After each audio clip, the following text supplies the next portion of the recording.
Bienvenue dans Cyberbalado, une initiative d'idées d'éducation entrepreneuriale et financée par CIRA Canada dans le cadre des projets NetGood. Dans cette série, des jeunes de 5 à 18 ans prennent le micro pour explorer les enjeux liés à la cybersécurité, cyberintimidation, hameçonnage, virus, piratage, fausses nouvelles, citoyenneté à l'ère numérique et bien plus encore.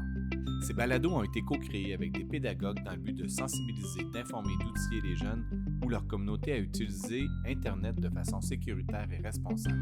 Cyberbalado s'inscrit dans un projet éducatif plus large qui comprend aussi une trousse pédagogique et des ateliers en classe pour faire de chaque jeune un acteur de changement dans le monde numérique. Produit avec des jeunes de divers groupes d'âge et provenant de milieux très variés à travers le Canada francophone, ces épisodes témoignent de l'engagement réel des jeunes et de la créativité propre à leur contexte. Place aux jeunes. Bienvenue sur MLT, le podcast où on décrypte le numérique.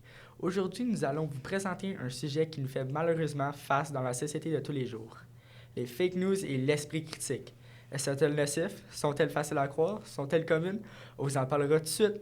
En effet, savais-tu que les fake news sont vraiment dangereuses? Et oui, elles peuvent faire du mal physiquement à des personnes et il arrive à des personnes qui sont suicidées à cause des fausses nouvelles, mais il n'y a pas beaucoup d'autres incidents. De plus, d'après le site du gouvernement du Canada, les fake news peuvent être nocifs en raison que quelqu'un peut influencer des décisions importantes qui peuvent amener des mauvaises pistes. Par exemple, les fake news ont un niveau politique qui sont très communs en 2025. Tu as raison. Un des plus gros incidents que j'ai vu est l'incident du COVID-19. Il était estimé qu'environ 5800 personnes ont été hospitalisées dû à de fausses informations envoyées sur les réseaux sociaux. Beaucoup sont décédés car ils ont consommé du méthanol ou des produits de nettoyage à base d'alcool car ils croyaient à tort que ces produits constituaient un remède contre le virus. Donc oui, les fausses nouvelles peuvent être dangereuses physiquement. Et oui, nous voyons de plus en plus de fake news que nous le pensons. Selon Canada.ca, 10% des publications sur les plateformes réseaux sociaux tels que Facebook, Instagram, TikTok contiennent des fausses informations. Ceci dit, nous pouvons déduire ceci, nous regardons 100 publications par jour, environ 10 contenant des fausses informations. Avec la technologie de tous les jours, n'importe qui peut publier n'importe quoi. Comparé à quelques décennies passées, les nouvelles et les informations se publiaient sur les journaux et la télévision, qui provenaient par des experts. Malheureusement, ces fausses publications se produisent uniquement parce que les éditeurs souhaitent que les gens partagent leurs informations afin d'obtenir plus de vues. Ils peuvent également manquer d'idées de publication, ce qui peut conduire à publier ces fausses nouvelles. Et oui, c'est vrai. Savez-vous que 67% des personnes dans le monde tombent pour ces nouvelles non vraies?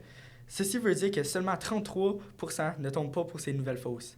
Il est aussi dit que dans les 67%, il y a 38% des personnes qui envoient ces autres nouvelles à d'autres personnes. Il est dit que les nouvelles fausses s'en viennent de plus en plus populaires.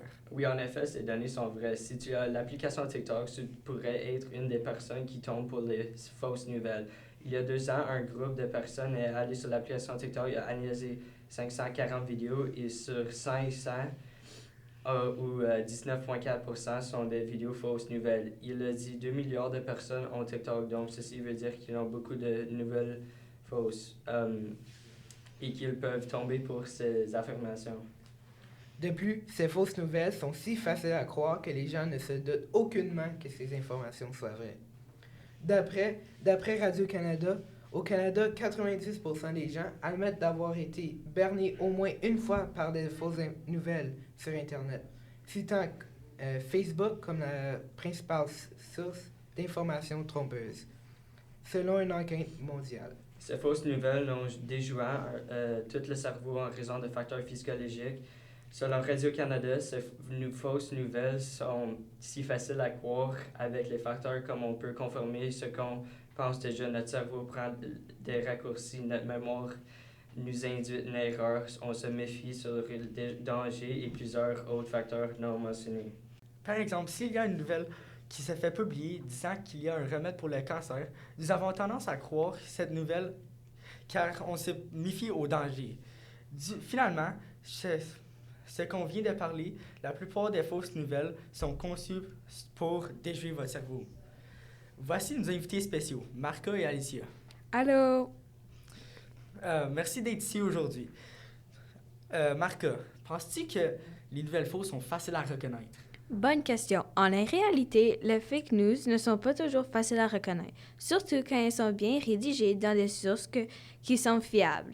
Alice, sur les réseaux sociaux, vois-tu beaucoup de fake news? Oui, je vois beaucoup de fake news sur les réseaux sociaux comme Instagram, TikTok, Facebook et Twitter. Les fake news peuvent souvent concerner des événements politiques ou même des vidéos manipulées, etc.